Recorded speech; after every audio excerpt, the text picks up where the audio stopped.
આ ગંભીરા બ્રિજ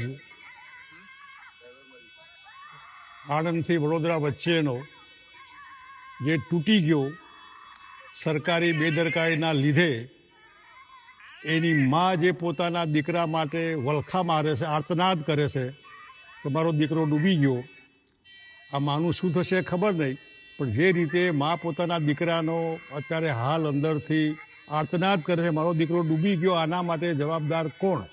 અને હું માનું ત્યાં સુધી આજની બેદરકાર સરકાર જેને આ ચિંતા કરવી જોઈએ, એ અધિકારી હોય કે ઇલેક્ટેડ રિપ્રેઝેન્ટેટિવ પ્રતિનિધિઓ હોય, આ એમની જવાબદારી છે. અને હું માનું ત્યાં સુધી છેલ્લા 30 વર્ષથી સતત એક જ પાર્ટીનું રાજ્ય હોવાથી ન પ્રજાના પ્રતિનિધિઓને પડેલી છે કે ન સરકારી તંત્રને પડેલી. લોકો મરે કે જીવે એમને કોઈ સાડાબારી નથી. નાના એવા ચોમાસામાં જો રસ્તાઓ ખતમ થઈ જતા હોય, લોકો ડૂબીને એમાંય ખાડામાં પડીને મરી જતા હોય, વાહનો પડતા હોય, માણસો પડતા હોય, ઢોર પડતા હોય, હું માનું ત્યાં સુધી સરકારે આમાંથી ચામડી બચાવવી નહીં જોઈએ, જવાબદારી લેવી જોઈએ. અને આ એક બ્રિજ નથી, અમદાવાદના હાટકેશ્વર બ્રિજમાં કરોડો રૂપિયા પ્રજાના પૈસાનું આધણ કર્યું. તમે ધ્યાન શું રાખો છો? અંગ્રેજો વખતે ભરૂચનો ગોલ્ડન બ્રિજ, આપણો વિવેકાનંદ બ્રિજ, જે એલિસ બ્રિજ જેને આપણે કહીએ છીએ, એનું લોખંડ જુઓ, એની ડ્યુરેબિલિટી.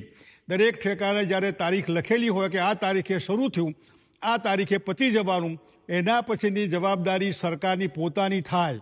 સરકાર ઉપર 302નો કેસ કરશે એની માં પોતાનો દીકરો ડૂબી ગયો એના માટે. ઓવર ટાઈમ તમે જો આ બ્રિજ બંધ ન કરવાના હોય, બ્રિજનું મેન્ટેનન્સ ન કરવાના હોય, આવા ગુજરાતમાં એક નહીં અનેક ઠેકાણે.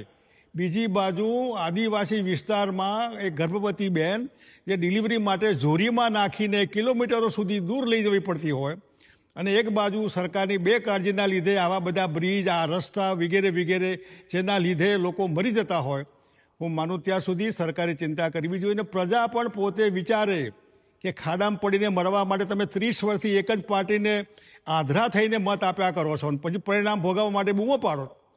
તમને થતું નથી કે આપણે કહેવું જોઈએ કે બરાબર નથી? આમાં હિન્દુઓ આવે, મુસલમાન આવે, ખબર ના પડે આપણે હિન્દુઓ કે કોઈ પણ હોય? આમાં હિન્દુવાદ ક્યાં આવે? એટલા માટે કે સરકારે આ પ્રમાણે વધારે પડતો આત્મવિશ્વાસ, કારણ કે પ્રજાને ટેકન ફોર ગ્રાન્ટેડ માની ચાલે. લોકો ક્યાં જવાના? જખ મારીને મત આપવાના. જખ મારીને મત આપવાના હોય તો પછી આવી મરવાની તૈયારી રાખવી પડે. એટલે હું ગુજરાતની પ્રજાને કહીશ કે મહેરબાની કરીને જ્યાં જ્યાં આવું હોય ત્યાં તમે પોતે સરકારનું ધ્યાન દોરો. તમે પોતે બોર્ડ લગાવો કે અહીં ભયજનક છે, મહેરબાની કરીને આ રસ્તા ઉપર જવું નહીં, આ બ્રિજ ઉપર જવું નહીં, આ નદીમાં પૂર આવે તો ક્રોસ કરવું નહીં. જે જવાબદારી સરકારની છે, સરકાર તો બનાવટી છે, ફેક છે, બધું જ બનાવટી.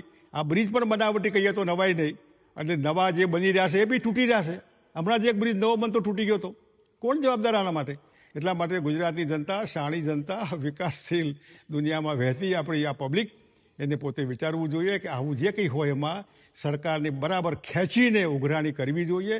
અને સરકારે માનવતાના આધારે પ્રજાના પૈસા, પ્રજાના બધું જ પ્રજાનું, તો એ પ્રજાની સલામતીની ચિંતા નહીં કરવાની, એમને રામ ભરોસે મૂકી દેવાના, અલ્લાહ આશરે. અને એટલા માટે સરકાર ધ્યાન રાખે, ફરી આવું ન બને એનું તો કમસે કમ ધ્યાન રાખે.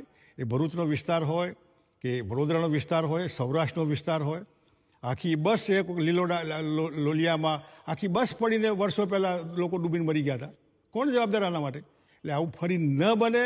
બન્યા પછી વળી પાછી ઉઘરાણી, એટલી સરકાર તાકીદ કરે તો પ્રજા ઉપર એમની મહેરબાની ગણાશે. ધન્યવાદ.